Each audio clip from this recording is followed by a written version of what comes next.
श्रोताओं, आज जो हम कहानी सुनेंगे वो लक्ष्मी निवास बिड़ला की लिखी हुई कहानी है चोर और राजा। किसी ज़माने में एक चोर था। वह बड़ा ही चतुर था। लोगों का कहना था कि वह आदमी की आंखों का काजल तक उड़ा सकता था। एक दिन उस चोर ने सोचा कि जब तक वह राजधानी में नहीं जाएगा और अपना करतब नहीं दिखाएगा तब तक चोरों के बीच उसकी धाक नहीं जमेगी। यह सोचकर वह राजधानी की ओर रवाना हुआ और वहां पहुंचकर उसने देखने के लिए नगर का एक चक्कर लगाया कि वह क्या क्या और कहां कर सकता है। उसने तय किया कि राजा के महल से अपना काम शुरू करेगा। राजा ने रात दिन महल की रखवाली के लिए बहुत से सिपाही तैनात कर रखे थे। बिना पकड़े गए परिंदा भी महल में घुस नहीं सकता था। महल में एक बहुत बड़ी घड़ी लगी थी जो दिन रात का समय बताने के लिए घंटे बजाती रहती थी। चोर ने लोहे की कुछ कीलें इकट्ठा की और जब रात को घड़ी में 12 बजाए तो घंटे की हर आवाज़ के साथ वह महल की दीवार में एक कील ठोकता गया। इस तरह बिना शोर किए उसने दीवार में 12 कीलें लगा दी। फिर उन्हें पकड़कर वह ऊपर चढ़ गया और महल में दाखिल हो गया। इसके बाद वह खजाने में गया और वहाँ से बहुत से हीरे चुरा लाया। अगले दिन जब चोरी का पता चला तो मंत्रियों ने राजा को इसकी खबर दी। राजा बड़ा हैरान हुआ और नाराज भी हुआ। उसने मंत्रियों को आज्ञा दी कि शहर की सड़कों पर गश्त करते हुए सिपाहियों की संख्या दूनी कर दी जाए। अगर रात के समय किसी को भी घूमते हुए पाया जाए तो उसे चोर समझकर गिरफ्तार कर लिया जाए। जिस समय दरबार में यह ऐलान हो रहा था, एक नागरिक के भेष में चोर भी मौजूद था। उसे सारी योजना की बात पता चल गई। उसे फौरन यह भी मालूम हो गया कि कौन से 26 सिपाही शहर में गश्त के लिए चुने गए हैं। वह सफाई से घर गया और साधु का बाना धारण करके उन 26 सिपाहियों की बीवियों से जाकर मिला। उनमें से हर एक इस बात के लिए उत्सुक थी कि उसका पति ही चोर को पकड़े और राजा से इनाम ले।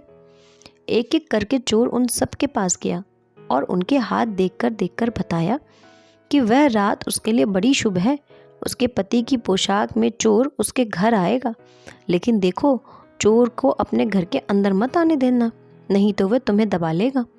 घर के सारे दरवाजे बंद कर लेना और भले ही वह पति की आवाज़ में बोलता सुनाई दे, उसके ऊपर जलता कोयला फेंकना। इसका नतीजा यह होगा कि चोर पकड़ में आ जाएगा। सारी स्त्रियां रात को चोर के आगमन के लिए तैयार हो गईं। अपने पतियों को उन्होंने इसकी जानकारी नहीं दी। इसी बीच पति अपनी गश्त पर चले गए और सवेरे 4 बजे तक पहरा देते रहे। हालांकि अभी अंधेरा था, लेकिन उन्हें उस समय तक इधर उधर कोई भी दिखाई नहीं दिया। तो उन्होंने सोचा कि उस रात को चोर नहीं आएगा। यह सोचकर उन्होंने अपने घर चले जाने का फैसला किया। जो ही वे घर पहुंचे, स्त्रियों को संदेश हुआ कि उन्होंने चोर की बताई कार्रवाई शुरू कर दी। फल वह हुआ कि सिपाही जल गए और बड़ी मुश्किल से अपनी स्त्रियों को विश्वास दिला पाए कि वही उनके असली पति हैं और उनके लिए दरवाज़ा खोल दिया जाए।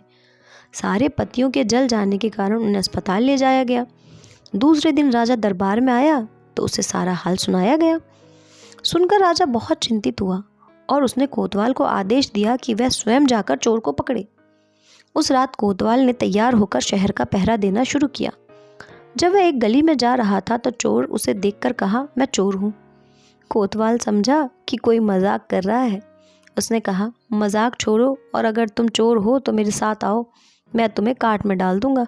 चोर बोला, ठीक है, इससे मेरा क्या बिगड़ेगा। और वह कोतवाल के साथ काट डालने की जगह पर पहुंचा। वहां जाकर चोर ने कहा, कोतवाल साहब, इस काट को आप इस्तेमाल कैसे किया करते हैं? मेहरबानी करके मुझे समझा दीजिए। कोतवाल ने कहा, तुम्हारा क्या भरोसा, मैं तुम्हें बताऊं और तुम भाग जाओ तो? चोर बोला, आपके बिना कहे मैं अपने आप को आपके हवाले कर दिया, तो मैं भाग क्यों जाऊंगा?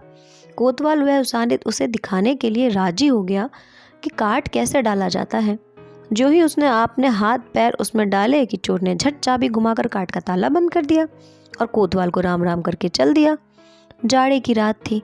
दिन निकलते कोतवाल मारे सर्दी के अधमरा हो गया। सवेरे जब सिपाही बाहर आने लगे तो उन्होंने देखा कि कोतवाल काट में फंसे पड़े हैं। उन्होंने उनको उसमें से निकाला और अस्पताल ले गए।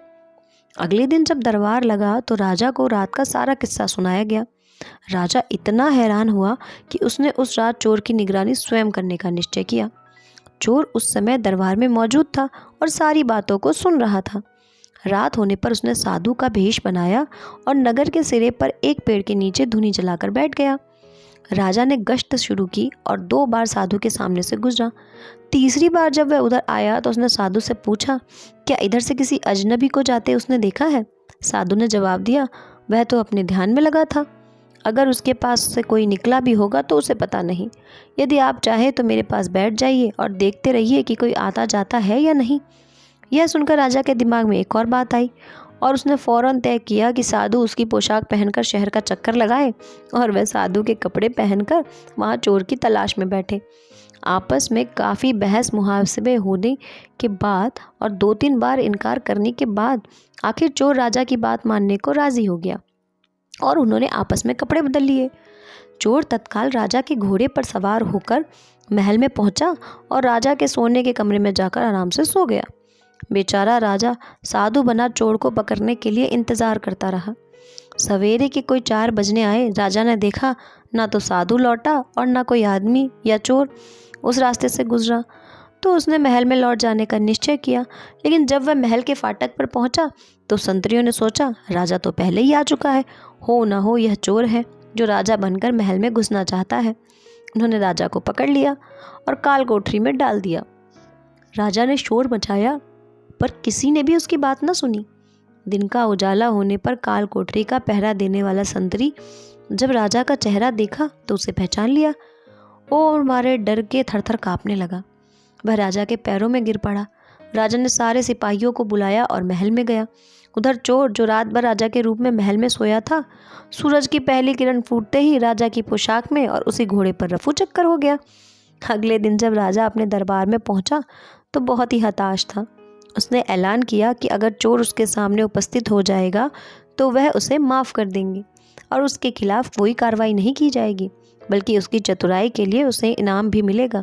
चोर वहाँ मौजूद ही था, फौरन राजा के सामने आ गया और बोला, महाराज मैं ही वह अपराधी हूँ। इसके सबूत में उसने राजा के महल में से जो कुछ चुराया था वह सब सामने रख दिया, साथ ही राजा की पोशाक और उसका घोड़ा भी। राजा ने उसे गाँव में इनाम में दिए और वादा कराया कि वह आगे चोरी करना छोड़ देगा। इसके बाद से चोर खूब आनंद से रहने लगा।